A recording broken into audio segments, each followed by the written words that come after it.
Hola a todas, hola a todos, espero que estén muy bien. Mi nombre es Andrés Baeza y soy profesor del Departamento de Historia y Ciencias Sociales de la Universidad Adolfo Ibáñez. El día de hoy te quiero invitar a conocer cuál es el origen del Estado-Nación en América Latina y de esa manera comprender por qué nuestra región tiene la geografía política actual que la caracteriza.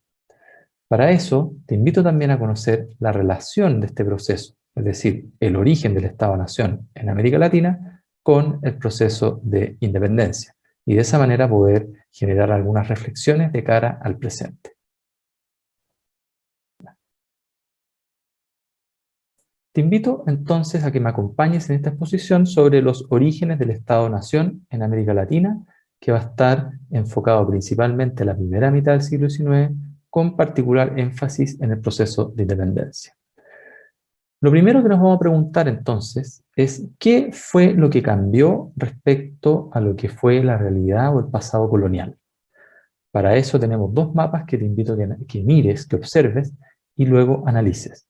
En el de la izquierda tenemos lo que era la administración territorial colonial durante el periodo de dominación española. Y en el de la derecha tenemos la configuración actual de América Latina. Como verás, en el primer mapa tenemos una división territorial conformada por los virreinatos, las capitanías generales, y también se observa lo que era el virreinato de Brasil, que pertenecía al Imperio Portugués. Y en el de la derecha tenemos otras líneas, otras fronteras dibujadas que corresponden a los actuales estados-nación. Verás que lo que está a la izquierda se fragmentó en múltiples estados que tenemos hasta el día de hoy. Es decir, no es exactamente la misma realidad territorial.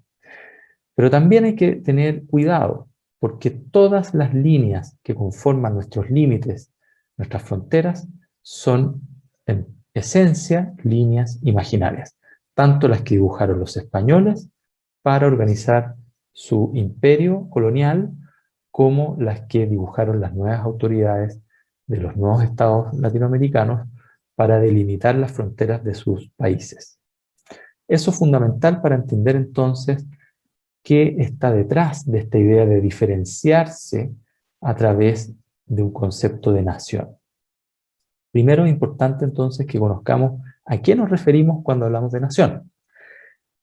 Aquí tenemos tres pensadores intelectuales y también historiadores, en algunos casos, que plantearon una idea algo revolucionaria durante la segunda mitad del siglo XX, que iba un poco a contrapelo de lo que se entendía hasta ese momento. Para estos autores, los tres confluyen en la idea de que las naciones son fruto de la modernidad, son fruto de aquello que conocemos como modernidad, que por ejemplo es el resultado de la difusión de ideas ilustradas, es el resultado de la centralización de los estados después de la existencia de reinos, ¿cierto? Imperios. Por lo tanto, ellos aluden a la idea de que la nación es algo moderno. No hay naciones medievales, por ejemplo, en la visión de ellos.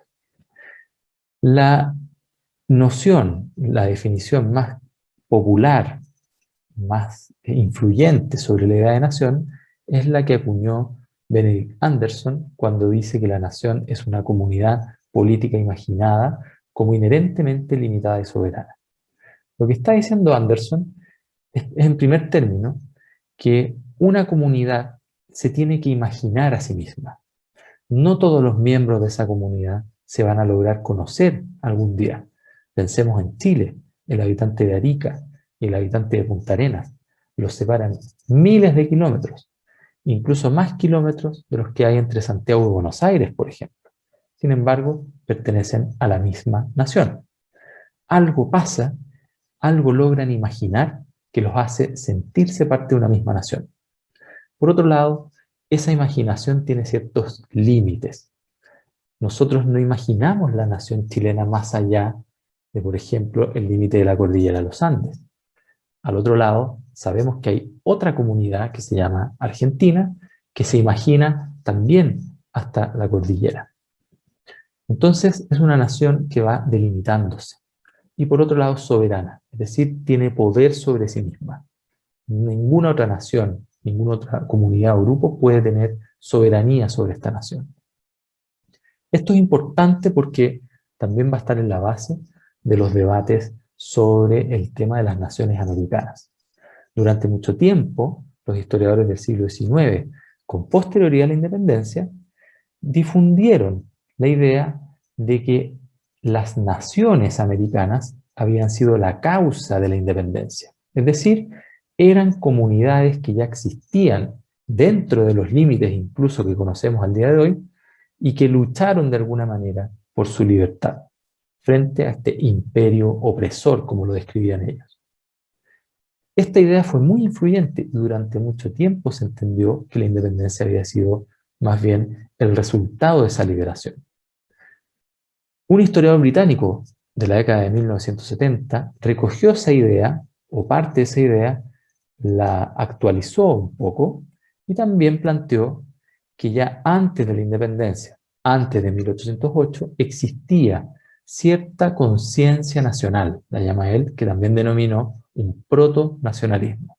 Y ahí en la cita que ustedes pueden ver, en parte lo define. Él dice que los hombres eran primero mexicanos, venezolanos, peruanos, chilenos, antes de pensarse como americanos o españoles. Y eso habría influido también, por supuesto, en la independencia.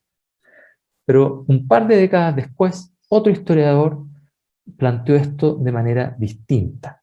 Hubo un nuevo debate sobre el tema de las independencias, y para François Javier Guerra, la independencia se trató más bien de una gran revolución española o hispana, considerando que había una gran nación, que era la nación española, o una gran comunidad, que era España, que estaba conformada por americanos y peninsulares, y que el resultado de esa revolución fue la fragmentación de este imperio o esta monarquía en distintos estados-nación, siendo uno de ellos incluso el Estado español.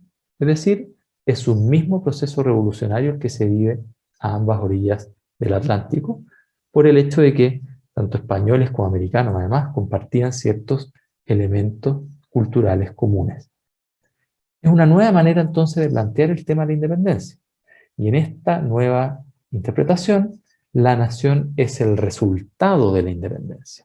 O el Estado-nación, como lo conocemos hoy, no es la causa, sino que lo que queda después de la independencia. Eso influyó hasta el día de hoy profundamente en el debate sobre el origen del Estado-nación en América Latina. Veamos algunas fuentes de la época. ¿Cómo se entendía esto? Vemos que en 1808, en 1810 y en 1812, cuando se alude a la nación, se hacen referencia a España. La Junta Central, por ejemplo, habla de la nación española y sus Indias. José Miguel Infante habla de la nación española al referirse a la situación del rey cautivo Fernando VII.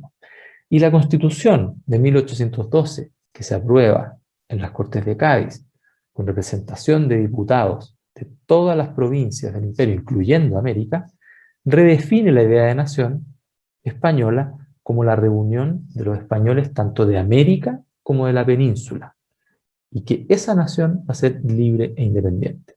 Esto último, por supuesto, fue un intento algo desesperado por preservar la unidad del imperio, mientras el rey Fernando VII seguía cautivo de Napoleón. Por lo tanto, vemos que una manera de entender la nación en los años iniciales del conflicto, 1808-1812, era la nación española. Rara vez van a encontrar ustedes referencias de esta época a la nación americana o a la nación chilena, boliviana, peruana.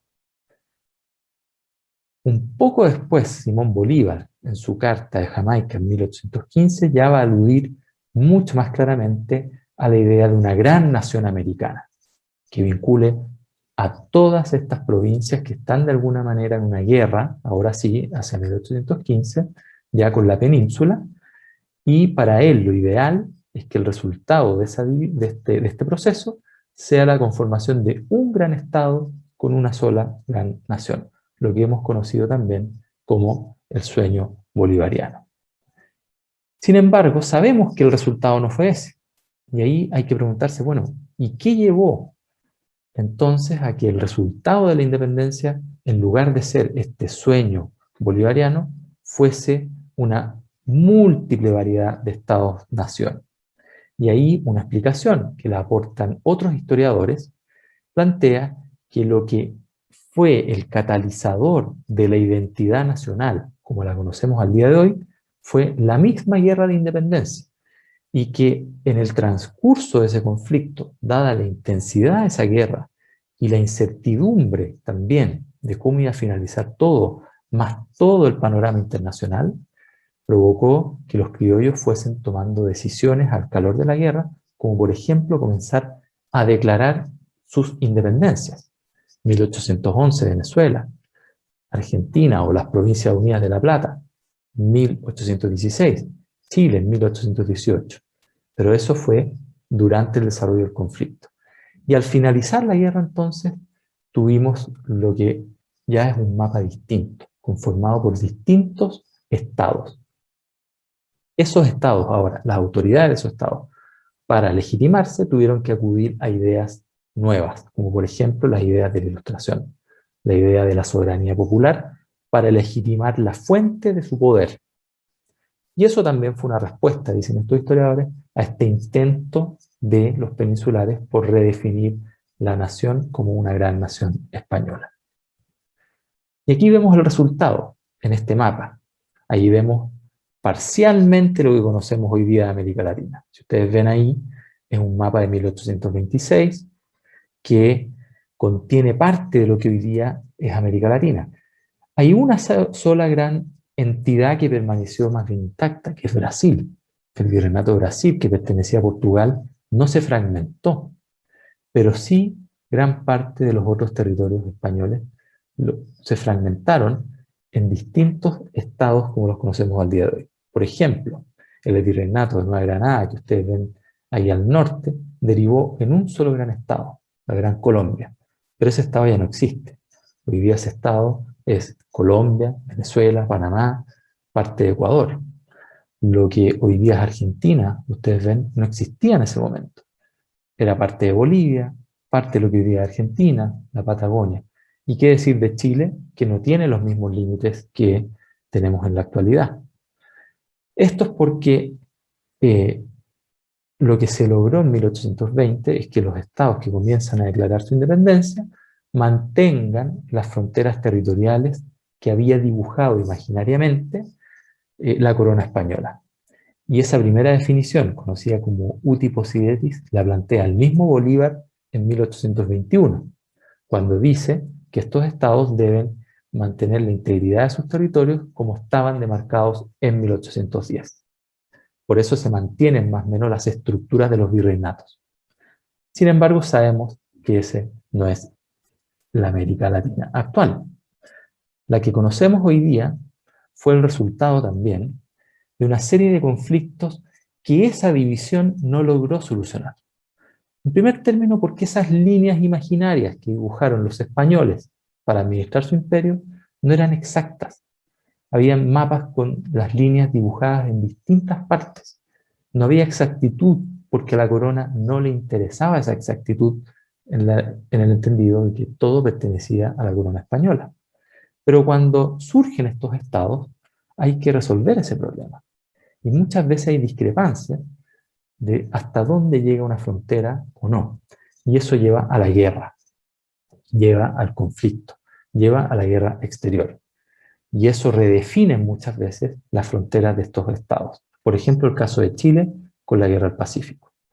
Y en otros casos hubo conflictos hacia adentro, conflictos internos, porque esas líneas imaginarias, como por ejemplo el Virreinato de Nueva Granada, no lograban que todos los habitantes de ese territorio se adhirieran a la idea de una gran nación, como ocurrió con Gran Colombia. Surgieron identidades locales, regionales, que pugnaron con esa idea y luego de una guerra civil se fragmentaron en distintos estados-nación más pequeños, como Venezuela, Colombia, Panamá y parte de Ecuador. Entonces hubo que tener otros conflictos para llegar a la América Latina actual. Esa América Latina configurada por una multiplicidad de estados-nación que conocemos en la actualidad, que son aproximadamente más de 20.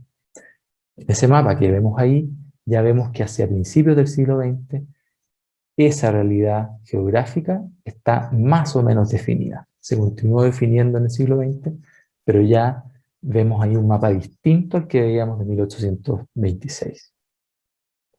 Bien, espero que con esta cápsula hayas podido comprender cuál fue el origen del Estado-Nación latinoamericano. En primer término, la idea de que esto estuvo directamente relacionado con el proceso de independencia.